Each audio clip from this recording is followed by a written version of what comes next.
Bonjour Jeanne Pellat, Bonjour. merci d'avoir accepté notre invitation. Mais de rien.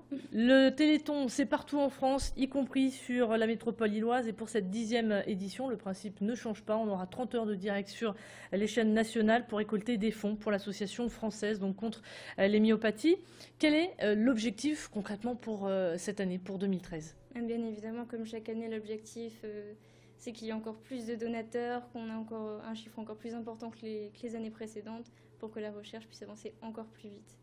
Alors ça va faire 10 ans maintenant que vous participez chaque année au Téléthon. Vous avez dû voir une évolution, j'imagine? Une certaine évolution, enfin, notamment dans ma ville, pourtant qui est une toute petite ville, Lausanne, où par exemple, au début, il y a 10 ans, il n'y avait que 3 personnes qui essayaient d'organiser des choses pour le Téléthon, pour récolter des fonds. Maintenant, on a une quinzaine, toute la ville est mobilisée, c'est devenu un petit peu une fête comme toutes les autres, comme on peut fêter la fête des mères ou Noël, enfin, tout le monde est rassemblé, tout le monde est réuni, c'est génial. Alors les 6 et 7 décembre prochains, vous allez vous aussi vous mobiliser puisque vous allez présider le Téléthon à Wavrin. Voilà, c'est ça. Quelle va être votre mission?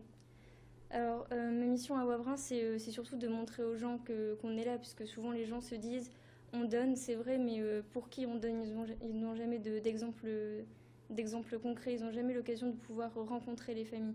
Et c'est ça, je pense, qui est aussi important, c'est de pouvoir venir directement à l'approche des donateurs pour leur expliquer, leur montrer à quel point c'est important pour nous et surtout les remercier.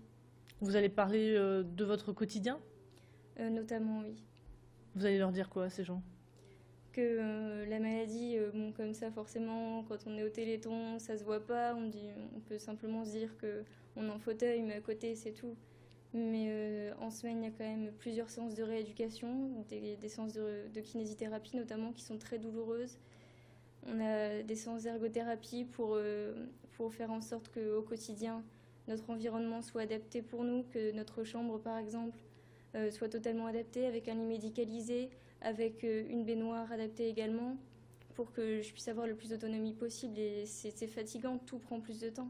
Quand j'entends mes camarades au lycée dire oui, moi ça va, je rentre chez moi, je me fais un petit goûter tranquille et je finis mes devoirs vers 22 h et après je peux rester un petit peu regarder la télé et tout ça. Moi je leur dis bon bah moi je rentre à la maison, j'ai ma séance de kiné, je prends 1 heure pour me doucher puisque je peux pas aller plus vite et après j'ai des devoirs jusqu'à 23 h.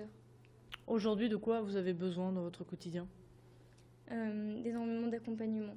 Énormément. Mes parents sont toujours là avec moi, que ce soit pour sortir mes affaires le soir ou pour des choses banales, rien que aller aux toilettes, se laver, se brosser les dents. Tout ça maintenant, ça demande une aide et c'est lourd. Et c'est pour ça aussi que c'est très important de pouvoir le rappeler à chaque téléthon, que la maladie, c'est dans toutes les actions de la vie. Alors comment se passe la générosité au niveau des nordistes? Est-ce que les nordistes sont assez généreux? On l'a vu hier, on a fait un sujet sur la banque alimentaire et les nordistes ont beaucoup donné l'année dernière. Donc est-ce qu'on sait un petit peu comment se place le Nord-Pas-de-Calais par rapport au reste de la France pour le Téléthon? Alors, chaque année au Téléthon, au fur et à mesure que les donateurs appellent le 36-37, à chaque fois, ils montrent une sorte de carte numérique avec des feux d'artifice qui sont de plus en plus gros, là où il y a de plus en plus de dons. Et le Nord est bien placé. On doit être la deuxième région la plus généreuse, je pense. Et cette année, le parrain, c'est Patrick Bruel. L'année dernière, vous étiez fan Mm. de Franck Dubosc. Patrick Bruel, vous l'avez rencontré? Je l'avais déjà rencontré. Alors, la première fois, c'était justement à l'occasion d'un Téléthon, il y a quelques années. Et je suis enchantée que ce soit le parent du Téléthon, parce que c'est vraiment quelqu'un d'exceptionnel. Enfin, tout à fait humain, tout le temps très libre. Il n'y a pas les chevilles qui gonflent, on va dire. Par exemple, il y a quelques années, j'étais allée à un de ses concerts. Je devais avoir 10-11 ans. Et Patrick Bruel m'a demandé, sachant que j'allais venir à son concert, de venir le rejoindre dans la loge. On a discuté pendant une demi-heure comme ça. Et je m'inquiétais, je voulais pas non plus trop le déranger puisque le concert allait bientôt commencer. Mais lui, il lui dit c'est pas grave, on a le temps. Et puis même après le concert, il a redemandé à me voir. C'est vraiment quelqu'un de génial, très ouvert, très humain. C'est le parrain idéal pour le Téléthon. Alors, autre gros événement de ce Téléthon 2013, c'est que la Polynésie va aussi se mobiliser. J'imagine que ça doit aussi vous toucher.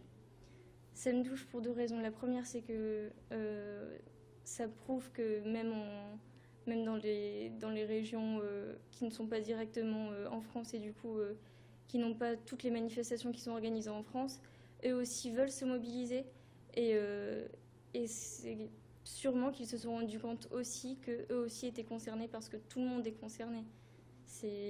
Malheureusement, la maladie touche énormément de personnes en France et partout dans le monde. Et c'est Ça veut dire que ça prend de l'ampleur. Voilà. Un dernier message à tous ceux qui nous regardent, qu'est-ce que vous voulez leur dire? Je voudrais leur dire, s'il vous plaît, de donner au 36-37. On a vraiment besoin de vous cette année, vraiment.